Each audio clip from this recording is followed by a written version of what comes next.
You be saying no, no, no, no, no, then saying yes, yes, yes, 'cause you're messing with your head. Oh, she's sweet but a psycho, a little bit psycho. At night she's screaming, my, my, my, my mind. Oh, she's hot but a psycho, so left but she's right. Assalamualaikum warahmatullahi wabarakatuh. Halo teman-teman, kembali lagi bersama saya Yelisa Kardi, NPM 0227231121 semester 3 kelas C. Saya mahasiswi dari Fakultas Ekonomi dan Bisnis, Program Studi Akuntansi, Universitas Khairul Tanjung. Saat ini saya berada di Fakultas Ekonomi dan Bisnis untuk membahas materi terakhir kami, Ekonomi Syariah di Indonesia, dan merangkum materi dari part 1 sampai part 6. Ini tugas terakhir saya, jadi jangan lupa like, komen, dan share ya. Terima kasih. Halo teman-teman, jadi di sini saya akan menjelaskan materi part 1, yaitu perbedaan ekonomi konvensional dan ekonomi syariah. Simak baik-baik videonya ya. Ekonomi syariah dan ekonomi konvensional memiliki beberapa perbedaan, di antaranya adalah yang pertama yaitu prinsip. Ekonomi syariah berlandaskan pada ajaran Islam seperti syariah, tauhid, dan falah. Sedangkan ekonomi konvensional berlandaskan pada filsafat materialisme. Yang kedua, mekanisme pasar. Ekonomi konvensional menggunakan pasar bebas tanpa intervensi, sedangkan ekonomi syariah melibatkan pemerintah sebagai unit ekonomi yang menstabilkan pasar. Yang ketiga, pembagian keuntungan. Ekonomi konvensional menggunakan sistem bunga, sedangkan ekonomi syariah menggunakan sistem bagi hasil. Yang keempat, pemberian pinjaman. Ekonomi syariah mensyaratkan pinjaman diberikan kepada pihak yang hendak menjalankan usaha yang baik dan halal. Yang kelima, peran aset. Dalam ekonomi syariah, aset berperan untuk memperoleh kemuliaan dan kesejahteraan masyarakat umum. Yang keenam, hak milik. Dalam ekonomi syariah, hak milik dapat disampingkan untuk masyarakat luas. Ketujuh, ada teori permintaan. Teori permintaan dalam ekonomi Islam dipengaruhi nilai moral seperti kesederhanaan, keseimbangan, keadilan, dan variabel syarat yakni kehalalan. Yang ke-8, peran uang. Dalam ekonomi konvensional, uang dianggap sebagai alat tukar serta sebagai komoditas yang dapat diperjualbelikan. Perbankan syariah di Indonesia adalah kegiatan perbankan yang beroperasi berdasarkan prinsip-prinsip syariah Islam. Prinsip-prinsip syariah tersebut meliputi keadilan dan keseimbangan, adil, wadabut, universal, alamiah, permasalahan masalah, larangan riba, hak, dan lainnya. Beberapa praktik perbankan syariah di Indonesia, diantaranya akad salam, yaitu akad jual beli barang, pesanan antara penjual dan pembeli. Bank dapat bertindak sebagai pembeli atau penjual. Ijara, yaitu transaksi yang dilandasi adanya perpindahan manfaat objek. Transaksi ijara adalah jasa perbedaan dengan jual beli yang objeknya adalah barang. Menghimpun dana dalam bentuk simpanan berupa giro, tabungan, atau bentuk lain yang disamakan. Beberapa produk perbankan syariah, diantaranya tabungan syariah, deposito syariah, giro syariah, gadai syariah, dan pembiayaan syariah. Konsep ekonomi dalam Islam bertumbuh pada prinsip syariah yang menjadi pedoman masyarakat muslim. Konsep ini mencakup segala aktivitas yang dilakukan oleh manusia, termasuk di dalamnya adalah kebijakan pembangunan dan ekonomi, serta aktivitas ekonomi masyarakat yang merujuk pada hukum Islam. Prinsip ekonomi Islam didasarkan atas 5 nilai universal yang meliputi yang pertama itu adil atau keadilan, yaitu berbuat adil dan tidak menzalimi pihak lain demi memperoleh keuntungan pribadi. Yang kedua itu tauhid, keimanan, yaitu bertanggungjawaban kita terhadap Allah di dunia akhirat. Yang ketiga nubuwah atau kenabian, menjadikan nabi sebagai teladan dalam melakukan segala aktivitas di dunia maupun di akhirat. Yang keempat itu khalifah atau pemerintah, memastikan arus perekonomian berjalan dengan baik dan sebaik-baiknya. 5 ada ma'ad atau hasil atau laba yang diperoleh di dunia maupun akhirat juga menjadi hasil di akhirat. Dari 5 nilai inilah ekonomi Islam melarang adanya menggunakan atau penggunaan riba dalam segala aktivitas jual beli, mengingat ekonomi Islam bertumbuh pada nilai adil atau keadilan yang mewajibkan setiap umat Islam untuk berbuat adil dan tidak menzalimi pihak lain untuk keuntungan pribadi.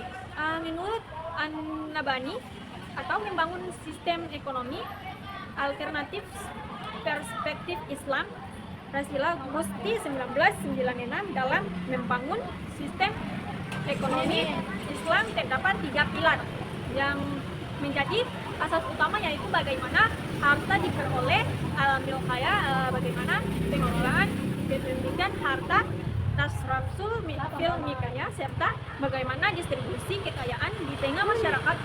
Tauzil tasyaron by Anas, berbeda halnya dengan ekonomi konvensional yang mengacu pada sistem ekonomi dengan bertujuan untuk memaksimalkan keuntungan setiap aktivitas ekonomi yang dilakukan oleh individu atau perusahaan bertujuan untuk meraup keuntungan sebesar-besarnya.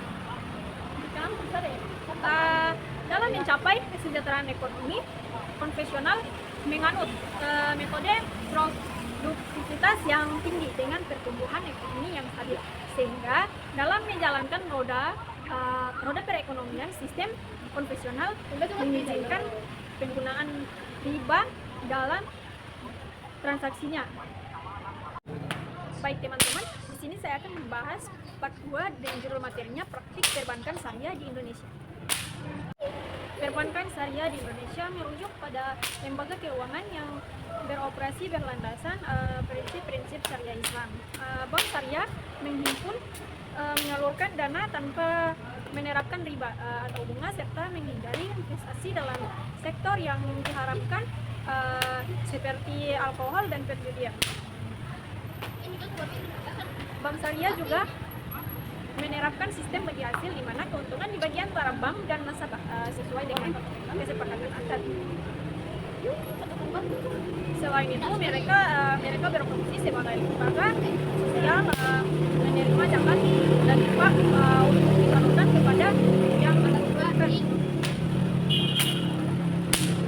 Dengan demikian, perbankan syariah berperan penting dalam mendukung perekonomian masyarakat Muslim di Indonesia. Perbankan syariah di Indonesia beroperasi berlandaskan prinsip-prinsip syariah Islam yang berpedoman pada Al-Quran dan hadis. Perbankan syariah memiliki beberapa praktik, yang antaranya yaitu yang pertama, penyaluran dana melalui sewa menyewa atas aset. Dalam prakteknya bank syariah membeli aset kemudian disewakan kepada nasabah dalam jangka waktu tertentu. Yang kedua, mudharabah, transaksi jual beli di mana bank menyebut jumlah keuntungannya, bank bertindak sebagai penjual, sedangkan nasabah sebagai pembeli. Dan yang ketiga ada dual banking system, sistem perbankan ganda yang digunakan untuk menghadirkan alternatif jasa perbankan yang semakin lengkap kepada masyarakat Indonesia. Dan yang keempat, tujuan utama pengembangan perbankan syariah di Indonesia adalah untuk memberikan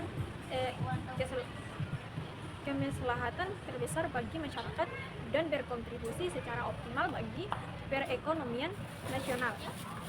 Yang kelima, mekanisme kerja bank syariah pada dasarnya sama dengan bank konvensional, yaitu menghimpun dana dari masyarakat dan menyalurkan kembali ke masyarakat dalam bentuk kredit atau pembiayaan.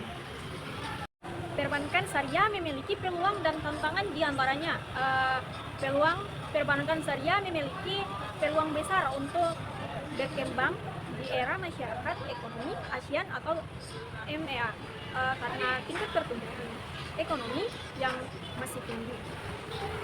Tantangan perbankan syariah menghadapi berbagai tantangan, di antaranya literasi ekonomi syariah yang masih rendah, ketergantungan terhadap bahan baku halal dari luar negeri, rendahnya pangsa keuangan syariah, potensi pasar yang besar belum tergarap dengan baik, kesulitan menyediakan layanan keuangan modern tanpa melanggar syariah, risiko kepatuhan syariah, risiko pembiayaan, risiko imbal hasil, risiko investasi dan lain sebagainya. Kurangnya promosi akan edukasi yang memadai tentang lembaga keuangan syariah, jaminan produk yang ditawarkan belum patuh terhadap prinsip syariah, terlalu berprasangka baik kepada semua nasabah dan berasumsi bahwa semua orang terlihat jujur dan dapat dipercaya. Baik, di sini saya akan membahas part 3 dengan judul materinya bisnis digital berbasis syariah. Bisnis digital berbasis syariah adalah bisnis yang memanfaatkan teknologi untuk menjalankan aktivitasnya dengan prinsip-prinsip syariah Islam.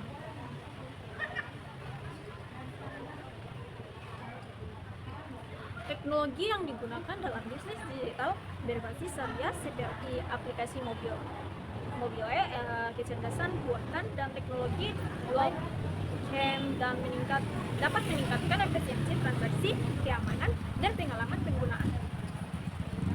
Dalam menjalankan bisnis syariah, penguasa harus mengedepankan akhlak, kebermanfaatan, dan keadilan. Selain itu, produk yang dijual harus halal, bebas dari unsur riba, gahar, dan masyar, serta ada ijab kabul antara penjual dan pembeli.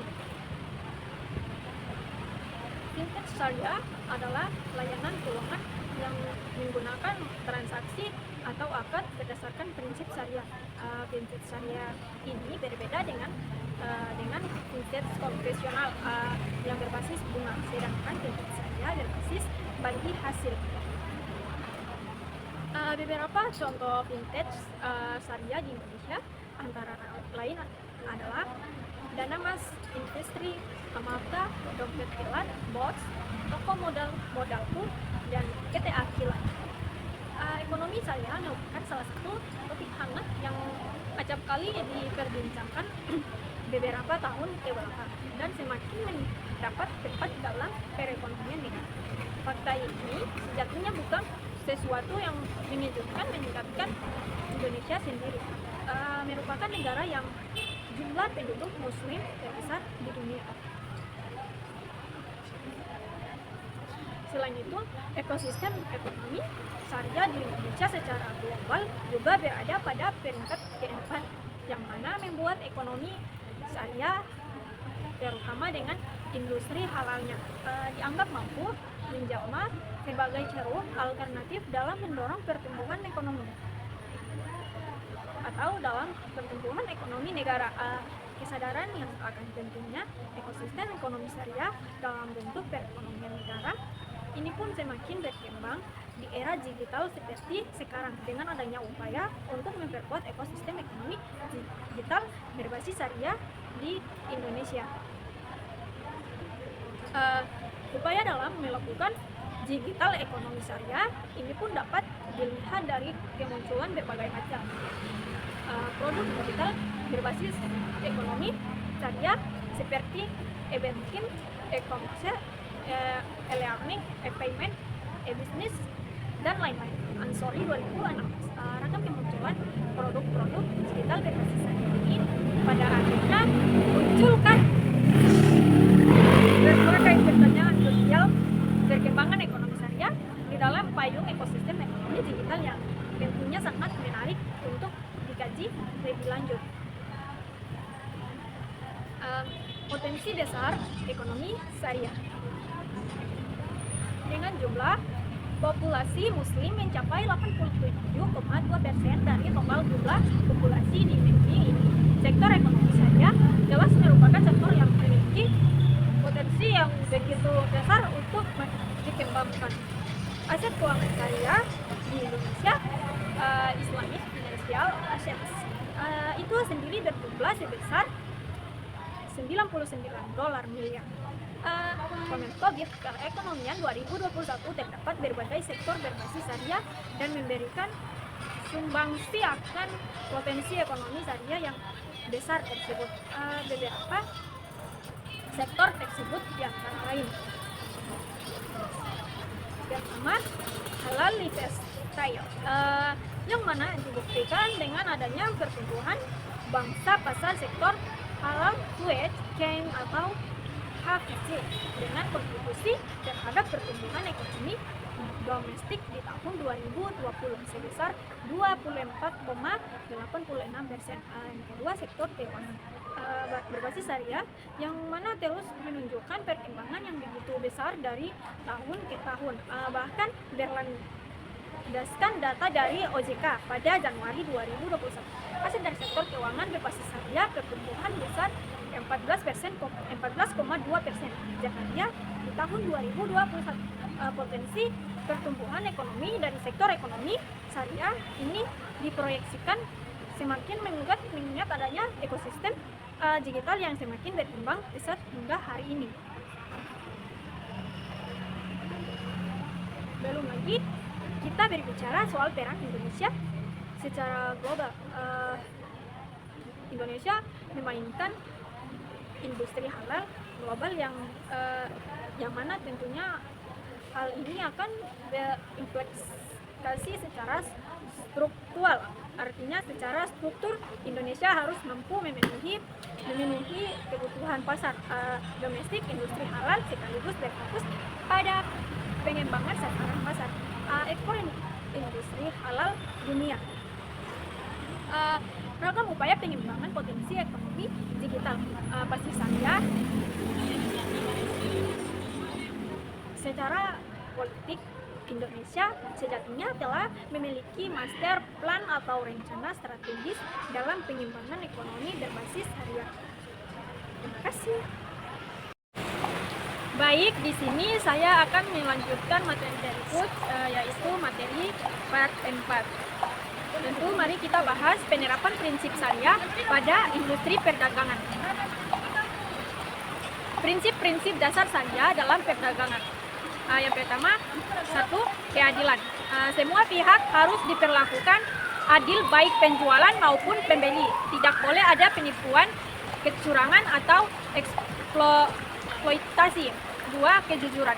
Transaksi harus didasarkan pada informasi yang benar dan transparan. Tidak boleh ada penyembunyian, cacat atau informasi penting lainnya. 3. Manfaat bersama. Transaksi harus lebih manfaat bagi semua pihak yang terlibat. Tidak boleh ada pihak yang dirugikan. 4. Larangan riba. Dilarang mengenakan bunga atau tambahan biaya yang tidak jelas pada transaksi. 5. Larangan dahar. Transaksi yang harus dijelaskan dan tidak mengandung unsur ketidakpastian yang tinggi. 6. Larangan maisir. Dilarang melakukan transaksi yang mengandung unsur perjudian. Penerapan dalam praktik. Yang pertama itu ada 1 produk halal yang diperdagangkan harus halal dan tidak mengandung bahan haram. 2. Kontrak jual beli yang jelas. Kontrak jual beli harus dibuat secara tertulis dan jelas, membuat semua persyaratan dan ketentuan. 3. Timbangan dan ukuran yang akurat. Penggunaan timbangan dan akurat harus akurat dan tidak ada kecurangan. 4. Transaksi tunai atau akad yang jelas. Sebaiknya transaksi dilakukan secara tunai atau dengan akad yang jelas seperti mudharabah, musyawarah dan atau musyarakah. 5. Pelayanan konsumen. Yang baik penjualan harus memberikan pelayanan yang baik kepada konsumen, seperti memberikan informasi yang benar dan menjamin kepuasan konsumen. Contoh penerapan dalam industri. 1. Industri makanan dan minuman. Sertifikasi halal yang halal menjadi sangat penting untuk menjamin produk aman dikonsumsi sebagai umat muslim. Bagi umat muslim. 2. Perbankan syariah. Produk perbankan syariah seperti pembiayaan dan investasi didasarkan pada prinsip bagi hasil dan tidak mengandung unsur riba. 3. Komersi syariah. Platform syariah menyediakan produk-produk halal dan memastikan transaksi dilakukan secara transparan dan aman. Manfaat penerapan prinsip syariah. 4. Kepercayaan konsumen. Konsumen muslim lebih percaya pada produk jasa sesuai dengan prinsip-prinsip syariah. 5. Kualitas produk. Layanan perusahaan yang menerapkan prinsip syariah cenderung lebih memperhatikan kualitas produk layanan. 6. Kemitraan yang kuat. Hubungan antara penjual dan pembeli menjadi lebih kuat karena didasarkan pada kepercayaan dan keadilan. 7. Pertumbuhan ekonomi yang berkelanjutan. Penerapan prinsip syariah dapat mendorong pertumbuhan ekonomi yang lebih berkelanjutan dan inklusif. Tantangan dan solusi. 1. Kurangnya pengetahuan. Masih banyak masyarakat yang belum memahami prinsip-prinsip syariah dalam perdagangan. Solusi perlu lebih banyak edukasi dan sosialisasi tentang prinsip syariah. 2. Regulasi. Yang belum lengkap regulasi terkait penerapan prinsip syariah masih perlu diperkuat. Solusi perlu adanya sinergi antara pemerintah, lembaga keuangan, dan pelaku usaha untuk menyusun regulasi yang komprehensif. Kesimpulannya, penerapan prinsip syariah dalam industri perdagangan memiliki banyak manfaat, baik itu bagi pelaku usaha maupun konsumen. Dengan memahami dan menerapkan prinsip-prinsip ini, diharapkan dapat tercipta ekosistem bisnis yang lebih adil, transparan, dan berkelanjutan. Selanjutnya saya akan bahas materi, yaitu materi 45. Tentu mari kita bahas transformasi peran Bank Indonesia setelah kehadiran Otoritas Jasa Keuangan atau OJK. Sebelum Otoritas Jasa Keuangan, satu itu ada Bank Indonesia memiliki peran ganda, mengatur kebijakan moneter, mengawasi perbankan. 2. Fokus utama adalah menjaga stabilitas nilai rupiah dan sistem keuangan secara keseluruhan setelah Otoritas Jasa Keuangan. 3. Fokus utama Bank Indonesia, kebijakan moneter, menjaga nilai rupiah, mengendalikan inflasi, menerbitkan uang, menjaga stabilitas sistem pembayaran. 4. Otoritas Jasa Keuangan mengambil alih tugas pengawasan perbankan. 5. Melakukan pengawasan terhadap bank, perusahaan, asuransi, dan lembaga keuangan non-bank. 6.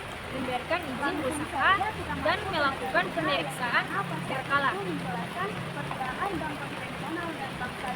Mengapa terjadi perubahan?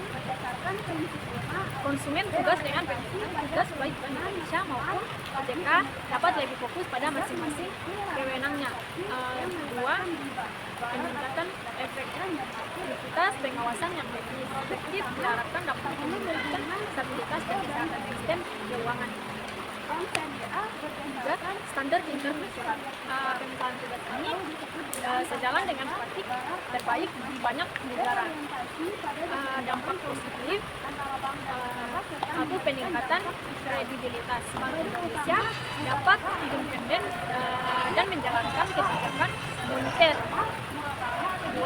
Peningkatan efektivitas pengawasan OJK dapat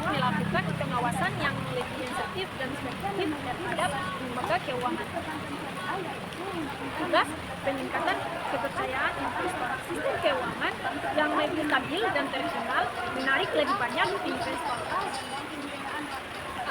Tantangan satu, koordinasi penting bagi Bank Indonesia dan OJK untuk terus berkoordinasi dalam menjaga stabilitas sistem keuangan secara keseluruhan. Dua, sumber daya. Baik Bank Indonesia maupun OJK membantu sumber daya yang cukup untuk menjalankan tugasnya. Kesimpulan, kehadiran OJK telah membawa perubahan signifikan pada peranan Bank Indonesia dengan fokus pada kebijakan moneter. Bank Indonesia dapat lebih efektif dalam menjaga stabilitas nilai rupiah dan sistem pembayaran sementara. Itu, OJK berperan penting dalam menjaga stabilitas dan kesehatan sektor keuangan secara keseluruhan. Dan berikut materi terakhir yaitu part 6. Tentu Bank Indonesia BI telah melakukan berbagai inisiatif untuk mendorong pertumbuhan perbankan syariah Indonesia. Beberapa diantaranya adalah satu, cetak biru pengembangan ekonomi dan keuangan syariah. Bank Indonesia telah menyusun cetak biru yang menjadi panduan strategis untuk mengembangkan ekonomi dan keuangan syariah di Indonesia. Cetak biru ini mencakup berbagai aspek melalui pengembangan produk dan layanan keuangan syariah hingga peningkatan literasi keuangan syariah. Dua, sinergi dan stakeholder. Bank Indonesia aktif menjalin kerjasama dengan berbagai pihak terkait seperti pemerintah lembaga keuangan syariah dan pelaku usaha syariah. Sinergi ini bertujuan untuk menciptakan ekosistem yang kondusif bagi pertumbuhan perbankan syariah. Yang ketiga, inovasi produk dan digital. Bank Indonesia mendorong inovasi produk keuangan syariah yang sesuai dengan kebutuhan masyarakat. Selain itu, Bank Indonesia juga mendorong digitalisasi perbankan syariah untuk meningkatkan efisiensi dan menjangkau layanan. 4. Peningkatan literasi keuangan syariah. Bank Indonesia berupaya meningkatkan kesadaran masyarakat tentang pentingnya perbankan syariah dan manfaatannya lakukan melalui berbagai program edukasi dan sosialisasi. 5. Dukungan regulasi. Bank Indonesia mengeluarkan berbagai peraturan dan kebijakan yang mendukung pertumbuhan perbankan syariah. Regulasi ini bertujuan untuk menciptakan lingkungan yang aman dan terkendala bagi industri perbankan syariah. Tujuan dari inisiatif Bank Indonesia adalah 1. Menguatkan stabilitas moneter dan sistem keuangan. 2. Meningkatkan kesejahteraan masyarakat. 3. Memperkuat posisi Indonesia sebagai pusat keuangan syariah yang global. Beberapa dampak positif dari inisiatif Bank Indonesia adalah 1. Pertumbuhan pembiayaan perbankan syariah yang pesat. 2. Peningkatan inklusi keuangan. 3. Pengembangan produk dan layanan keuangan syariah yang inovasi. 4. Penguatan ekonomi syariah secara keseluruhan. Kesimpulan, pertumbuhan perbankan syariah di Indonesia menunjukkan tren yang positif. Hal ini tidak terlepas dari berbagai inisiatif yang setelah dilakukan oleh pemerintah, lembaga keuangan, dan masyarakat dukungan. Pemerintah yang kuat meningkatkan literasi, inovasi produk, serta kolaborasi lintas sektor menjadi kunci keberhasilan dalam mengembangkan sektor ini. Tentu mari kita bahas pengembangan ekonomi syariah di Indonesia. Ekonomi syariah di Indonesia sedang tumbuh pesat. Negara kita saat ini menempati peringkat ketiga dunia. Dalam indeks ekonomi Indonesia global, ini menunjukkan potensi besar dan minat yang tinggi terhadap produk dan layanan syariah. Faktor-faktor yang mendorong pertumbuhan. Yang pertama yaitu sektor kinerja sektor unggulan halal. Sektor seperti makanan dan minuman halal, pariwisata ramah Muslim dan fashion Muslim menjadi penyumbang utama pertumbuhan ekonomi syariah. Yang kedua ada pertumbuhan pembiayaan perbankan syariah. Pembiayaan perbankan syariah tumbuh lebih cepat dibandingkan dengan pembiayaan konvensional. Yang ketiga, dukungan pemerintah. Pemerintah terus mendorong pengembangan ekonomi syariah melalui berbagai kebijakan dan program. Potensi yang belum tergarap, yang pertama itu ekspansi ke sektor real. Masih banyak yang berpeluang untuk mengembangkan ekonomi syariah di sektor real, seperti pertanian, UMKM, dan energi terbarukan. Kedua, peningkatan literasi keuangan syariah. Masyarakat perlu lebih memahami tentang produk dan layanan keuangan syariah agar dapat memanfaatkan secara optimal. Infrastruktur pendukung. Perlu pengembangan infrastruktur dan mendukung pertumbuhan ekonomi syariah seperti kawasan industri halal dan pusat riset halal. Apa yang perlu dilakukan? Penguatan sektor real. Pemerintah yang pelaku usaha perlu bekerja sama untuk pengembangan sektor real berbasis syariah. Peningkatan kualitas sumber daya manusia. Perlu meningkatkan kualitas sumber daya manusia yang kompeten di bidang ekonomi syariah. Promosi ekonomi syariah perlu upaya promosi yang lebih gencar atau untuk meningkatkan kesadaran masyarakat tentang ekonomi syariah. Baik, di sini kesimpulan saya mengenai ekonomi syariah di Indonesia memiliki masa depan yang cerah dengan potensi yang besar dan dukungan yang kuat. Ekonomi syariah dapat menjadi salah satu penggerak utama pertumbuhan ekonomi nasional. Terima kasih, mungkin itu saja yang bisa saya sampaikan. Jangan lupa like, komen, dan share. Terima kasih. Wassalamualaikum warahmatullahi wabarakatuh.